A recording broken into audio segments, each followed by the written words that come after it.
Jeremy. We gotta see how it's gonna run if you're gonna be the one driving it.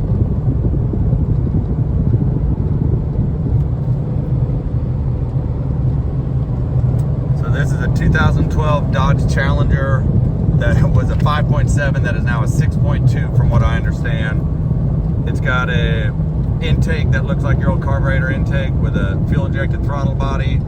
I don't know what else RS Performance did to it, but they did some tune-ups. Upon their recommendation, when it got to our shop, we did put a Flowdyne radiator in it that's hopefully going to keep this thing right where it needs to be at whatever speed or driving condition is going on. This is definitely one of the cooler driving and performing Challengers I've seen. Definitely doesn't sound like a normal Mopar. Outside of it had a wrap and body kit put on, and then he hit something in the road and we had to replace the front end of that with the same aftermarket kit that was there. I'm not as happy with the fit as I would like to be, but that's what the kit is. We've done a few things to help clean it up, make it a little tighter. Clearance the inside of the fenders and the insides of the rockers, the quarters, to clearance the big old tires he put on here. Even though it's a wide body kit with huge ass tires, the body itself is not widened. So we did some rolling and flaring. I think we've got enough clearance for what he's got going on here, but it definitely tidied up the appearance on the outside as far as loose body panels and fitments and gaps to pretty solid and tight. A few little blemishes here and there, but all in all, really good interpretation of a Mopar hot rod. To me, the outside looks like shark skin. We were talking about the other day, Jeremy and I. It does. It looks like a shark with some eat you up rims on it, and it sounds insane. So here we're going about, we're gonna call that 60. We got about 1/8 of a mile right here on the top of this. Don't want to get in any trouble, but go to this lane, go to 80.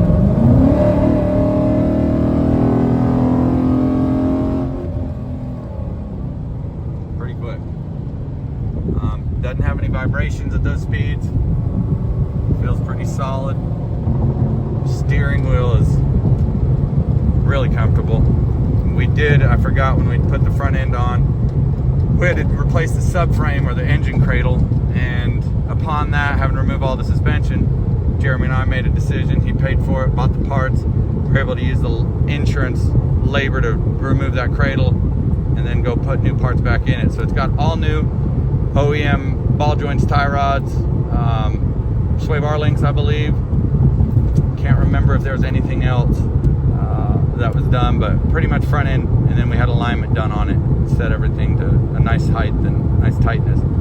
I think we may be doing some, how would you say, gas assisted coil struts. So not really a coil, but kind of a coil with an airbag in it.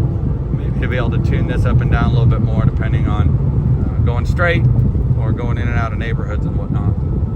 But the whole time I've been talking, doing 60.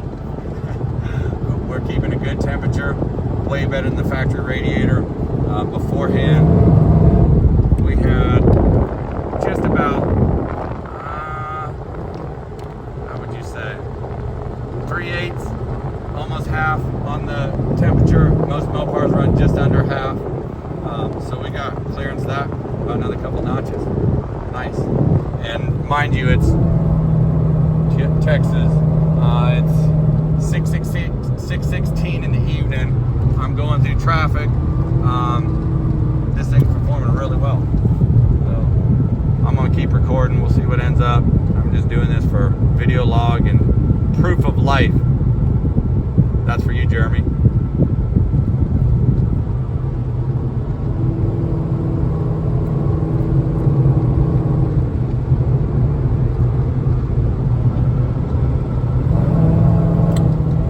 A nice little ride, I will say that. From my shop to Spring, it's about 25 minutes, depending on traffic in the afternoon, maybe 28 minutes.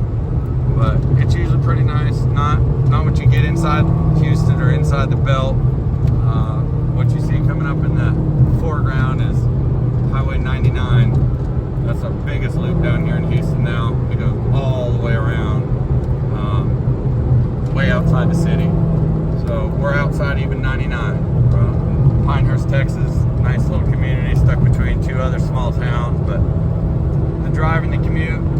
not bad. Pretty blessed.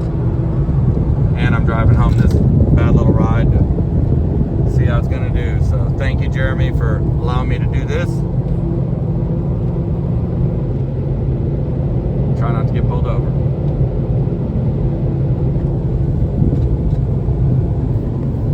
I need a camera, man. This sucks.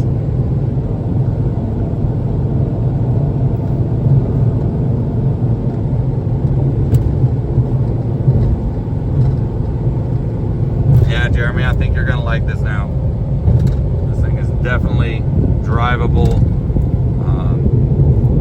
and it looks a hell of a lot better. But definitely the performance side is definitely putting this in top notch. Way to go, RS Performance. So far, whatever they did really made this thing breathe. And it sounds amazing. Like, I've said this twice now, it just has its own sound. Some Mopars are kind of rumbling loud, but this one just sounds like it's got some meaning behind it. So, overall drivability, feel, and keeping temperature, we're good. I'm gonna shut this one off and we'll come back in a minute and see when we get some stop and go what goes.